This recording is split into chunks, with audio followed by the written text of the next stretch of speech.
What if every single car in India is an electric vehicle? What if every car that is sold from now on is an EV? Do we have enough electricity to power these EVs? Well, it's a very good question, and we're going to see if we have any answer to that today. Hello everyone, welcome to Green and Clean YouTube channel. My name is Vittal.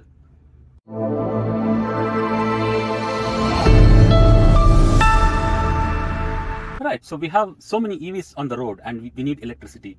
And you cannot be producing this electricity using just the coal alone, right? Because burning coal and producing electricity also causes carbon emissions. So that's not the answer. The only possible answers are renewable electricity sources like, for example, solar panels or the solar energy. Now, how feasible is it, or where are we currently with the installed solar capacity, solar power capacity in India? A very good example that we can take is the Bhadla Power Plant in Rajasthan. So let's take a look at this Bhadla Power Plant and let's see how much electricity it can produce and how many EVs it can power possibly today. Before we talk about the potential of solar energy, we just should take a look at some of the numbers and some baseline figures so that we can arrive at some calculations. So here I'm presenting some of the statistics. If you have a 1 kilowatt solar panel installed on your rooftop, it can generate up to 4 to 5 units per day, 4 to 5 kilowatt hour on a sunny day. So 1 kilowatt of solar panel equal to 4 to 5 units per day. So that's one baseline. And we know 1 megawatt is equal to 1000 kilowatt and 1 gigawatt is 1 followed by 6 zeros, which is 10 lakh kilowatt. So that's the conversion. Now that means if you have a solar plant which is of installed capacity 1 gigawatt, then it can produce 40 lakh units per day based on what I just explained. So that is 4 units per 1 kilowatt. That translates to 40 lakh units per day for a 1 gigawatt capacity of a solar plant.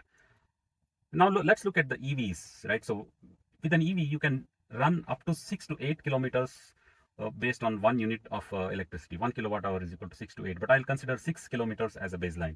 And if we take an average daily running kilometers of a car in India, let's take it as 50 kilometers, even though it is slightly on the higher side, because I think the figure is around 20 or 25 kilometers.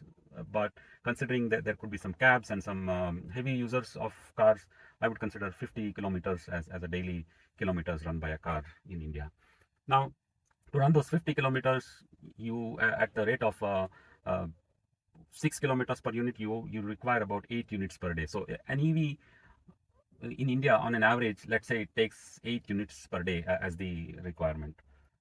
Now, moving along, we are going to the Bhadla Power Park now. The installed capacity of Bhadla Power Park is 2.245 gigawatt is the installed capacity. Now, that means 40 lakh into 2.245, which comes to about 90 lakh units per day. So the Bhadla Solar Plant can generate up to 90 lakh units per day.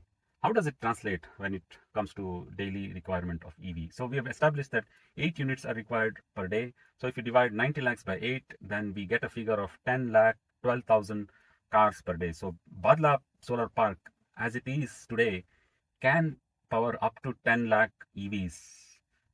The power requirement of 10 lakh EVs. That's a staggering number. But let's take a look at how big is this solar park, right? So this Bhadla Solar Park is 56 square kilometers today. And how big is the Thar Desert? Thar Desert is 3,162 square kilometers, which means Bhadla Power Plant doesn't even occupy 2% of the Thar Desert. If Thar Desert were to be converted into an entirely a solar park, then we are talking about, I don't know, it's a lot of numbers here. So it's 90 lakh multiplied by the 3,162 kilometers of area divided by 56. So it comes to about 50 crore units per day. So that means Thar Desert, if it was a solar park, it can generate 50 crore units of electricity per day. Of course, it's not practical. You can't convert a whole desert into a solar park because there will be challenges, biodiversity, and some things that is beyond discussion at this point. But potentially, this desert can generate up to 50 crore units of electricity per day. And in terms of number of EV cars, so you can run 6 crore 20 lakh EV cars based on the power generated by the entire Thar Desert. It's way too much, if you ask me. I don't think it's going to happen, but I just wanted to give you an idea what is the potential. And if we take a look at India, right? So as of March 2023, in India, we have solar parks installed up to a capacity of 66.7 gigawatt.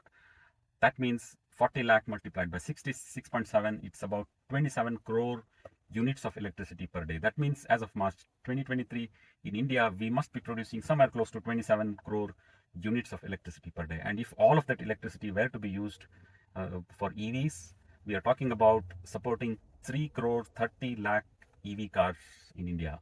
And let me tell you, we are nowhere close to that. So we have currently installed solar capacity, which is probably used in other applications as well along with EVs. But if all of that were to be for EVs, it can support today. And in India, I don't think we are at a point where even, let's say, 5% of India is you know, having solar panels, right? So we are at that situation. So all this means that there is probably enough opportunity to generate electricity demand that EV cars may produce in the future, right? So there is probably not much of a worry to scale up the capacity of electricity generation. It's just that the EV adoption hasn't really kicked off to that level of usage. So all I wanted to say is that there is enough electricity that can be produced if EV adoptions were to go higher and higher in India.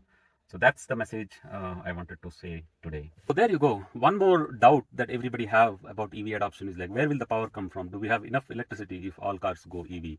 And the answer is possibly yes, we can generate enough electricity if there are more EV cars on the road. So it's just another fear factor or a myth that there is no electricity to drive all the EVs in India. Well, that's about today's episode. If you liked it, please press like, share the videos, subscribe to the channel if you have not subscribed if you like this content. Thank you very much and see you again in other episodes.